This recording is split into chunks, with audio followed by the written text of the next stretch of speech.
Yeah, there you go. But I was thinking about, about outside support, and, you said that it's sometimes helpful and sometimes not helpful, bunches of people turning up and having their own agenda and that sort of thing. But, do you think that without that, there'd have been any focus? Because it seems to me like it could have very quite, been missed altogether. Well, the thing that really brought it to the kind of national prominence was when Shell got compulsory acquisition powers from the Irish government, and they had a very close relationship with the Irish government. And in Ireland, up until Shell, they were the first company in the history of the state to get these powers. They're usually reserved for a state company or a state body, and it has to be in the interest of the state and the citizens to apply these compulsory acquisition powers. So Shell was the first company in the history of our country to get these compulsory acquisition powers for the benefit of corporate profit. So when you had people from Shell in London, walking in on farmers' lands in the west of Ireland, telling them they were going laying a pipe and asking them to get off their own land, it became hugely emotive, because land is a very emotive issue in the west of Ireland. I don't know if any of you have ever seen the field, but it's a history of landlordism and kind of occupation and all that thing. So it really stoked up a lot of emotion, and there was a kind of a national outcry, and it really blew up in Shell's face. So and there was a huge amount of centre ground support. Normal people around the country. But then as Shell got their act together, they started bringing on local journalists, national journalists, and they started to present these people as unreasonable, and with the help of the government also and Shell. And also the protest attracted in a lot of other elements with their own baggage. And when these people came in and started, kind of using this protest as a kind of an anti-government or all other kind of agendas, and you had a lot of conflict with the police and that, a lot of the kind of middle ground support in Ireland drifted away. It just kind of melted away. It happens in a lot of protests. In fact, there was an English police officer, an undercover police officer, who was active in the eco camp down there. A guy called Mark, his alias was Mark Kennedy. Our Irish police knew about him, and he was working on behalf of the British police. And he was encouraging the eco warriors towards more illegal activity, which is very, very strange. I mean, why he'd be encouraging the kind of extreme groups towards legal violent activity. And whatever happened, this all played into Shell's hands, because it isolated the local community, and it gave the Irish police it gave them kind of carte blanche to do what they like, without being accountable. That these were kind of somehow second-class citizens, and you could batten them, you could throw them into ditches, you could treat them inhumanely, and nothing would be done. And that's the way it descended. So that was shown in your film. That's what they were doing to the local people who knew as well. Yeah. That's always shocking, seeing police violence, but I found that really shocking. Yeah. That they were clearly, average, ordinary people. Yeah, absolutely, yeah. Not seasoned protesters or anything like that. Yeah. I don't know, Richie, if you're probably aware of this, but in this country at the moment we're grappling with what the new localism means, and the idea of involving local people and communities prior to development plans being submitted. Do you think if Shell had consulted earlier in the process with that community, could it have been different? Well, as I said before, the local people were never against the gas. They were never against development. Even the original planning inspector turned down the refinery on the basis it was in the wrong place. The government had given them this inland site, which necessitated bringing the offshore pipe 9 kilometres inland, through the villages.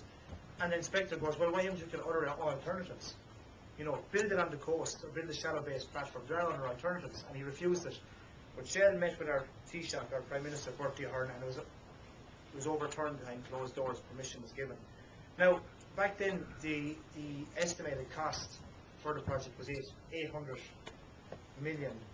Now the projected cost is $2.5 billion. And it's been a huge reputational nightmare for Shell. They've had to sell their petrol stations in Ireland. If they'd consulted with the local people, at least shown them some respect, they actually would have saved themselves a lot of money bad business. Yeah, exactly. Yeah, and that's why companies now have departments dedicated to kind of what you call stakeholder involvement and all this. It actually, if you do it right, it saves you money in the long term. Whereas if you go with that aggressive bullying tactic, it can blow up in your face and it can bog you down for years. I just want to ask you, what are the options now for the community? Because at the beginning the request was to do the same that is being done in Norway, so to build at sea, to have like platforms at sea. Yeah, or to build on the coast in a remote location. Right on the coast, as they do in Norway. Yeah, but with the referring. So is that still an option, or is it still something that the community is pushing for, or what are the options at this stage? Well, it is, but I mean, I suppose the community has their back to the wall. The offshore pipe is laid, the refinery is built, so it's only just a small 9-kilometre section in between which is left. So they don't really have many options.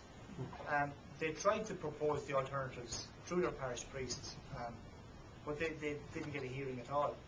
I suppose they're depending on, I suppose, European law, Europe in some way to give them justice.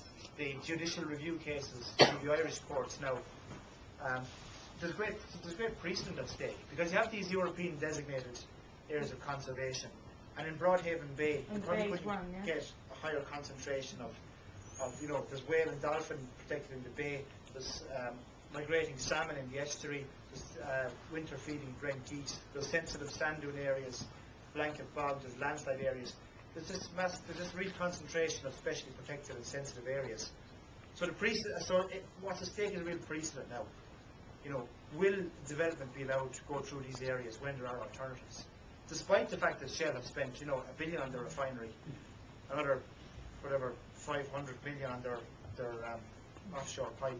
So the route now is the European Union, is with the European. The Irish courts and the European Union. Yeah, it'll be two of them. There are options. I mean, the thing is, the local campaign, it's been mostly fought through the planning processes, through the courts, through kind of state institutions, but they've never got that credit.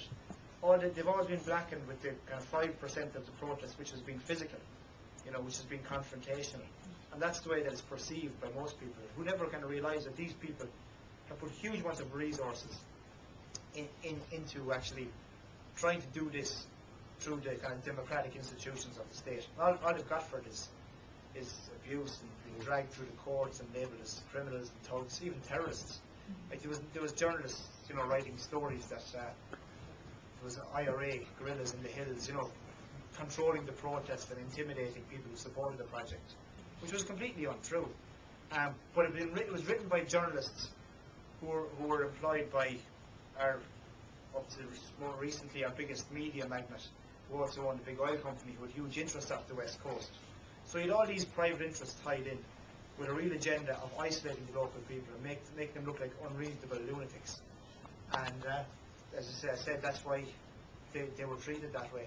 But hopefully things are changing, I mean, the perception, I suppose the film is part of it, and also because the mask has slipped in Ireland, we no longer have the same fate. We've seen how our politicians, our regulators have behaved, and we're probably more sceptical. Most people are more sceptical of the government and Shell's position on Coral. So things are changing in terms of public perception, but it's very late in the day, Guys,